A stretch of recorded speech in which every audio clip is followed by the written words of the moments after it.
Some sleuths need no introduction. They are constantly reincarnated on television, on stage, in films, in new novels. Fans pore over the books and stories in which they appear, passionately discussing and dissecting new interpretations. Characters like Hercule Poirot, Peter Wimsey, Roger Sheringham, Jane Marple, Father Brown and others may have been created 80-odd years ago, but they feel just as alive and present as if their authors had only just set down their pens. But the authors of this period frequently had multiple detective characters who they returned to in different novels and stories. These others didn't necessarily attract the fame or following of their primary sleuths at the time, and so have since tended to fade into the background compared to their more ubiquitous colleagues. It's about time they had some share of the limelight, though.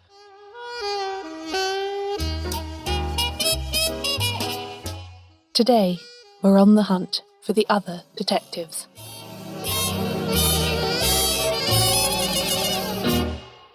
Welcome to Shedunnit. I'm Caroline Crampton.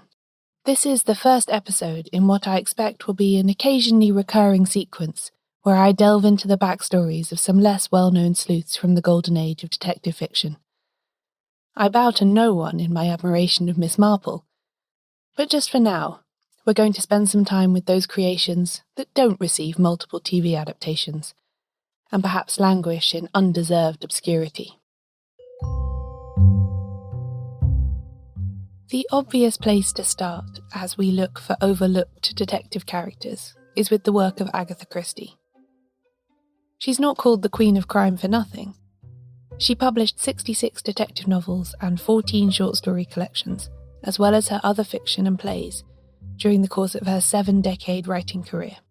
While she is best known for creating Hercule Poirot and Miss Marple, she also had other recurring sleuthing characters, including Tommy and Tuppence, Superintendent Battle, Ariadne Oliver, Parker Pyne, Harley Quinn, and Mr. Satterthwaite. And it's a few of these that I want to talk about now.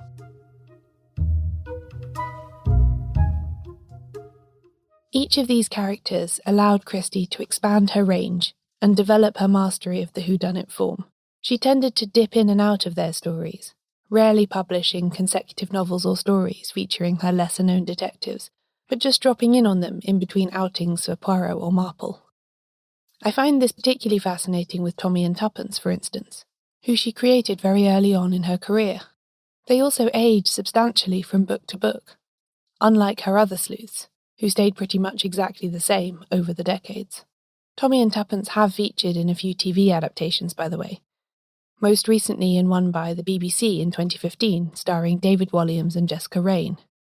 Christie herself is so famous and such an acknowledged master of the detective genre that her other detectives perhaps still get more attention than those of authors with a lower profile. The Tommy and Tuppence books, however, rarely appear in lists of her most popular works, and I frequently find that even self-confessed fans have never delved into them. Tommy and Tuppence first appeared in 1922's The Secret Adversary, which was the second ever novel of Christie's to be published. In that story, which leans heavily on espionage and thriller tropes, as well as including detective elements, the central characters are young, bored, searching for post-First World War careers that will bring them money and adventure. It's a bit of a romance as well, as we see them grow together over the course of the investigation, although I would argue that Tommy clearly adores Tuppence long before the beginning of the book.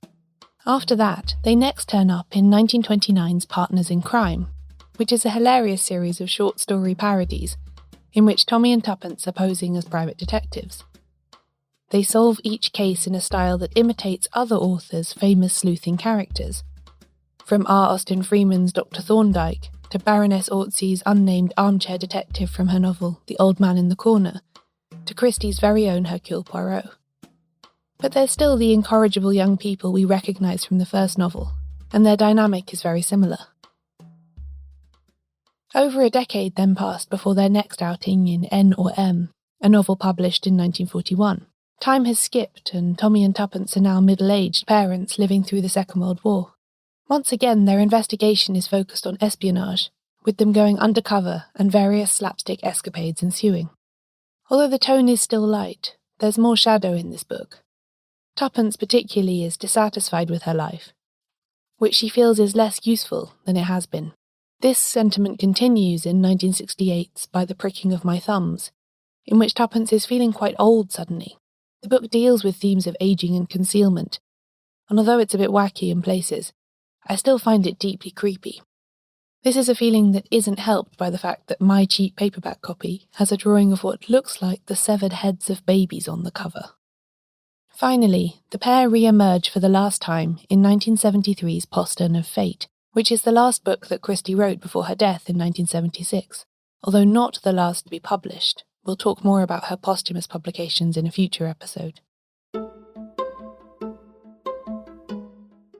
Tommy and Tuppence are elderly now, and seeking a quiet retirement in an English village, only to be disturbed by a past case that resurfaces. It's an uneven book, but still has moments of thrill in it. As far as I can work out, though, it's never been adapted for film or TV.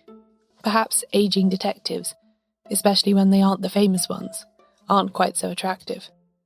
It's an interesting literary trope, though, and quite rare for the genre to have recurring sleuth characters whose lives continue between books, and whose ages are quite so integral to each plot. No doubt this was a big reason why Christie kept returning to Tommy and Tuppence. She couldn't start allowing Poirot and Miss Marple to get any older, not least because their timelines don't really work with how long their lives continue in the books anyway. But with these lesser-known characters, she could try her hand at writing a different kind of backstory for her detectives. Christie's other detectives each provide her with a different realm of experimentation. Superintendent Battle allows her to work with an active policeman, rather than a retired one, as in Poirot's case. Ariadne Oliver is herself a detective novelist, and approaches cases from a sometimes muddled literary perspective. Some have even argued that she's a thinly veiled version of Christie herself. Parker Pyne is an amateur armchair sleuth who describes himself as a detective of the heart. And the mysterious Harley Quinn is a quasi-supernatural being who appears at opportune moments and works mostly through dialogue with his emissary, the unusually observant Mr. Satterthwaite. In her autobiography, Christie said that the latter pair were her favourite to write, which I can understand. Their stories are so weird and imaginative compared to her more mainstream, popular work, that it must have been a delight to vanish into Mr. Quinn's multicoloured universe for a change. And there'll be more on that after the break.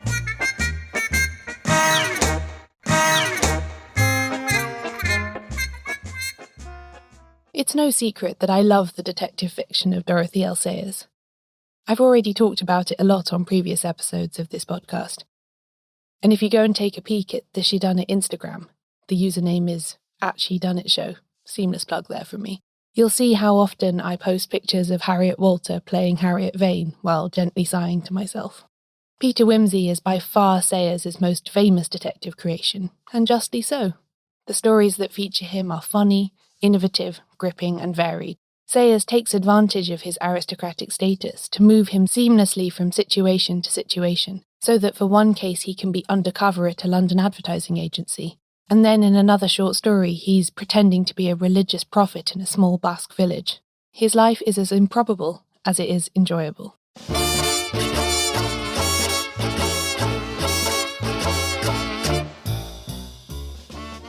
Her other detective, though, is completely different, and I love him no less dearly. His name is Montague Egg, and he appears only in 11 short stories and no full-length novels, yet I reread his cases more often than anything else. He's a travelling salesman working for a wine merchant called Plummet and Rose, and he doesn't identify as a detective in any way. Rather, he's just a very observant person who travels a lot for his job, and who happens to end up mixed up in a murder case in the places that he stays. I think that, as with Christie's other detectives, Montague Egg gave Sayers the opportunity to try out a different way of crime writing, without jeopardising the consistency and popularity of her breadwinning character. Montague Egg gives her some of the structure and restrictions that were lacking in the way she had created Wimsey. Egg is of a lower social class and he has a job, so he can't just go swanning off abroad or deploy his limitless resources and staff to get a case solved. He stays in pubs in provincial towns and doesn't socialise extensively. His cases really need to happen right under his nose, because he isn't going to go looking for them. He also has a very specific and narrow field of expertise, that is, wine and spirits, so his plots mostly either need to have some element of alcohol involved, or to turn on the fact that he has to travel around in order to sell said beverages. A lot of crime writers say that rules and restrictions enhance rather than impede their creativity. After all, that's partly where the so-called rules for detective fiction in general came from, which I talked about in episode 9.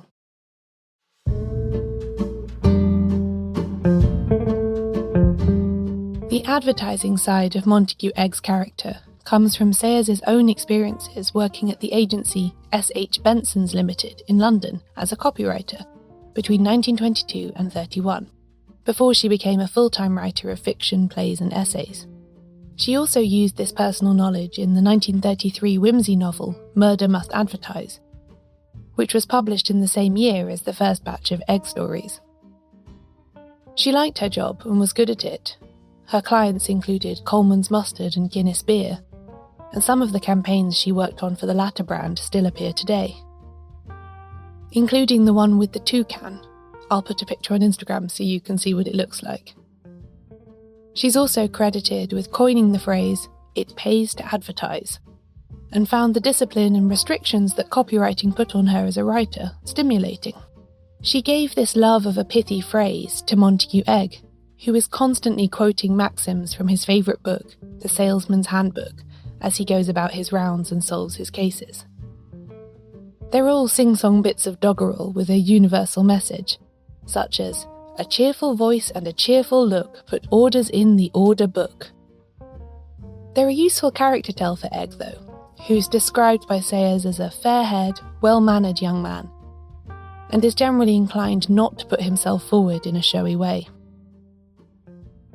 He considers that his quite exceptional powers of observation and deduction are just normal, practical common sense, and can be quite diffident about putting his ideas forward to the police, since he often feels that the solution he's arrived at is so obvious everyone must already know who done it.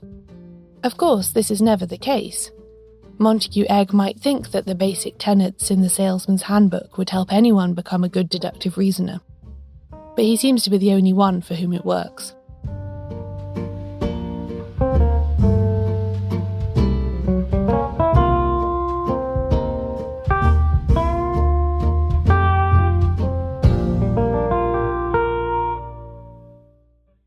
Another way in which I think Montague Egg was a relief for Sayers to write was his almost total lack of backstory. In many of the whimsy novels, she spends as much time evoking the scenario of the story and detailing his relations to it, such as all the bell ringing in The Nine Tailors, as she does on the actual detective. And of course, there's the romance with Harriet Vane, and Whimsy's trauma from his First World War experiences to include as well. Balancing all those different elements is a big challenge, so I'm sure it was very calming to write a story with a central character who has virtually no interior life beyond his advertising jingles. We're told that Egg served 2 years at the Western Front during the First World War, and we can assume from his life of constant travelling that he probably doesn't have a partner or a family. But beyond that, he's just a two-dimensional being, existing quietly until a murder happens in the pub where he's staying, so he can save the day. In some ways, he reminds me of an android in a sci-fi story that you can power down when you don't need it. Sayers just wakes him up at the start of the story. Doesn't matter at all where he was or what he was doing when she wasn't writing about him. I think this might also be why I like reading the Montague Egg stories. They're just the right amount of bland for a tired brain at the end of a long day. The plots, though, are good and mostly well-formed in my opinion. There are plenty of classic tropes in there, including false confessions, complicated inheritances, impersonations, multiple likely suspects and misleading clocks. But there are some surprising elements too, such as the story that focuses primarily on cats.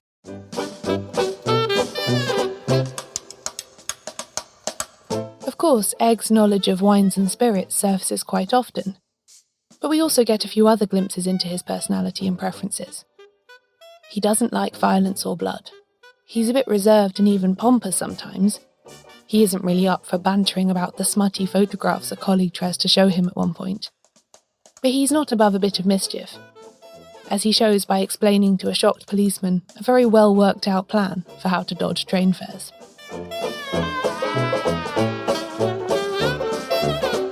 There have been relatively few critical assessments of Montague Egg, and sadly I can't find many adaptations. I came across one radio version and no screen efforts so far. However, the philosophy academic Dr. Robert Zaslavsky did publish a paper in 1986 about the theological connections of detective fiction, and it includes a fascinating theory about Montague Egg in a footnote. He's a godly figure, Zaslavsky argues, because he is a traveller in spirits, pun intended, works for a company with a name that suggests death and resurrection, as in Plummet and Rose, and eggs are associated symbolically with Easter, and therefore the Passion of Christ. It's a far-fetched but rather delightful idea, lent weight by the fact that Sayers was deeply interested in theology herself, and published several books and essays on religious themes. In the story Murder at Pentecost, which is set in an Oxford college, Montague Egg does meet a character suffering from a sort of religious mania, and his cool common sense is, by comparison, very soothing. Perhaps on some level, Sayers considered Egg a kind of travelling moral justice dispenser, selling wine, but also protecting the innocent wherever he went.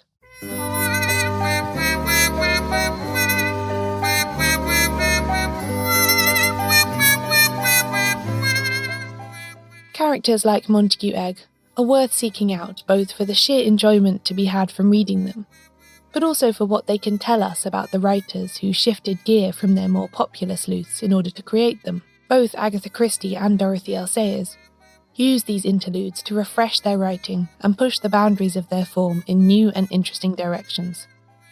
And it wasn't just these two. Lots of authors from the golden age of detective fiction had other characters they returned to in between their main series.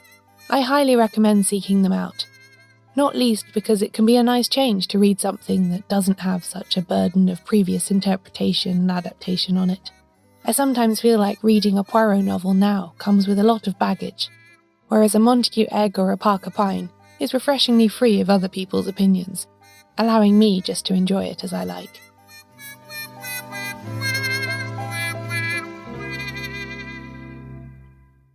And who knows? Maybe Montague Egg's moment in the limelight is still to come.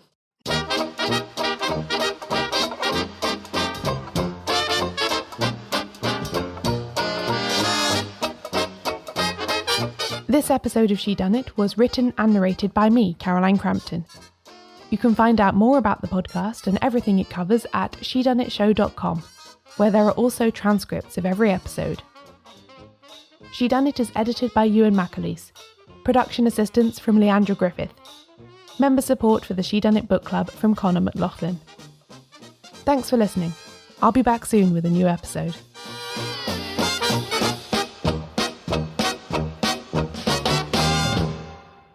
Next time on Shedunnit, Round Robin.